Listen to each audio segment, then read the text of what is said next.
Hello, and welcome back to Flayvor Sessions. I'm Tari. Thank you for joining today.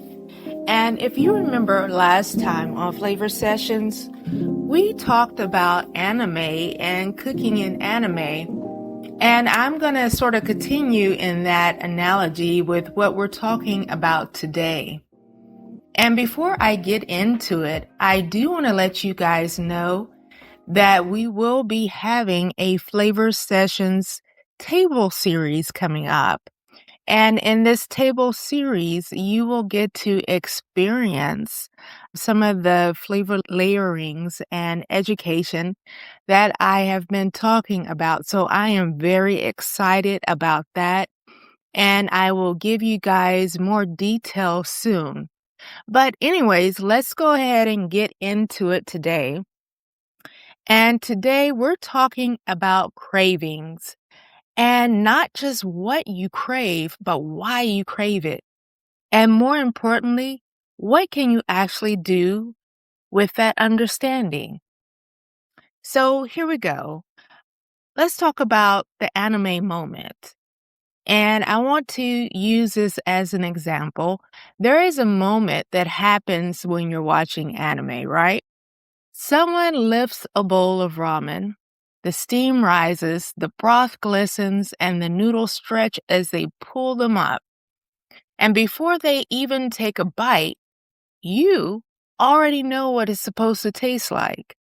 And suddenly you're hungry, not just hungry, but specific hungry. Like, I need that exact bowl of ramen hungry. And the wild part is, none of it is real. You don't smell anything, there's no heat, no actual taste. So why does it feel so real? Why do you have this craving?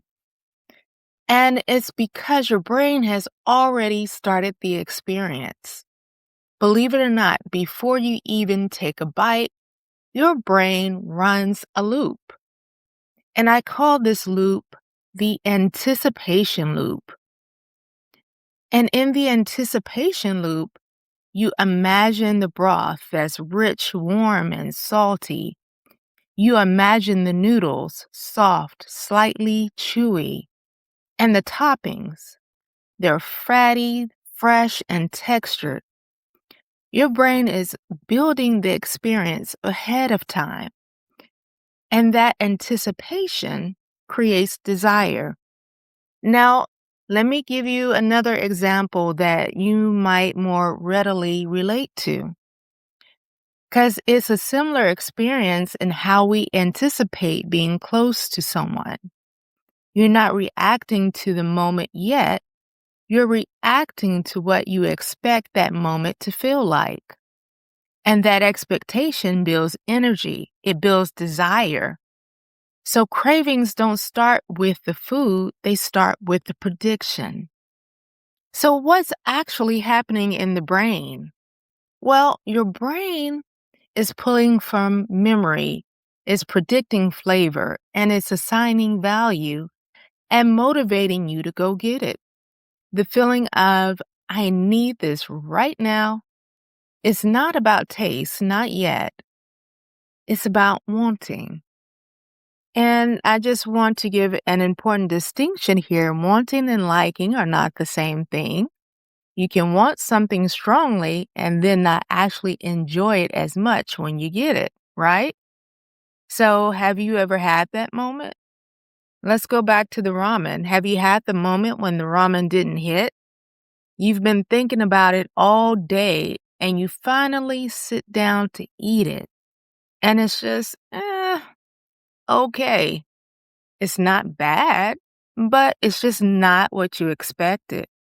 It's not what you expected because your brain built a version of ramen, a very specific one. The rich broth, the deep flavor, perfect warmth, balanced salt, and a satisfying texture. And that's before the food ever showed up. Your brain had already decided what it was supposed to be. So now you have two things: what you expected and what you experienced. And when those don't match, you feel it. and that's the gap. And why does this gap feel so strong? Because it's not just disappointment, it's a broken prediction. Your brain was prepared for a certain reward, and it didn't arrive the way it expected. So even if the food is good, it can feel unsatisfying. And believe it or not, there are some cravings that hit harder, and that's because certain foods hit more signals than others, and they create a stronger expectation. And the stronger the expectation, the stronger the reaction when it doesn't match up. And here is where most people stop. They say, oh, it didn't hit, and they just move on. But guys, this is really an opportunity because the gap isn't just disappointment, it's information. Instead of asking, was this good? Ask, well, okay, what actually is missing? Do I need more salt, more depth, texture? Now you're not reacting, you're actually diagnosing. And the gap tells you what your craving is actually asking for. And now everything shifts because once you understand that, you're not chasing ramen anymore. You're chasing warmth, salt, richness, whatever it is that your body is really asking for. Instead of, I want ramen, we're going to break it into signals. You're going to ask, what is it about the ramen that I really want? And this is how you start reading flavor. This is how you start figuring out your craving. Because believe it or not, that craving is another entryway into experimenting with your cooking and your ingredients. You don't need to build that exact bowl of ramen. You just need the signals to help you build the experience. So maybe you can do a quick broth with garlic and soy, add rice and noodles, or rice or noodles. Who knows, you might want both. But a little fat and something with texture. It doesn't have to be exact. It just has to feel right for you. Once again, you're not chasing the food, you're recreating the experience. And then you're going to adjust it in real time. So taste, pause, adjust. Does it need acid? Does it need more texture? That's how you make those adjustments. Now you're closing the gap in real time. And the more you do this, the smaller that gap becomes because your expectations become more accurate and your adjustments become faster. And I have a good example of this, guys, because one time I wanted something and I wanted something that's warm, something that was rich, maybe with a little spice in it. And so I decided, okay, I'm just going to build a soup. I had my aromatics, I had my spices, and I had my broth.